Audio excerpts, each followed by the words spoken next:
Political rally ने जोग देई करी निलंबित हेले शिक्षयित्री। निर्वाचन आचरण विधि के नहीं मानी करी बौद्ध जिला दह्या सरकारी नोडाल हाईस्कूल सहकारी शिक्षयित्री संघमित्रा मल्लिक मुस्किल ने पड़ीछन।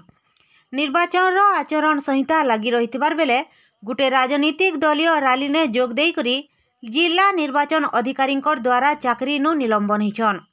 सूचना हिसाब गला 2 दिन तले बौद्ध जिला कटामाल निर्वाचन मंडली ने कंधमाल बीजेडी सांसद प्रार्थी अच्युत सामंत और विधायक प्रार्थी महिधर राणा पलसपा ठानु मूलकरी आमगाँ तक गोटे बड़ बाइक रैली करथिले। ई रैली ने बौद्ध ब्लॉक दह्या नोडाल उच्च विद्यालय शिक्षयित्री संघमित्रा मल्लिक जोग देथिबार नेइकरी अभियोग होइतिला।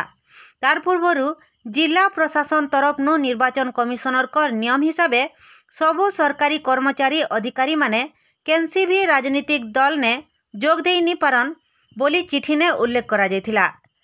इतार खिलाफ करबानु जिला मुख्य निर्वाचन अधिकारी तांको शिक्षयित्री पद नु निलंबन करिछन।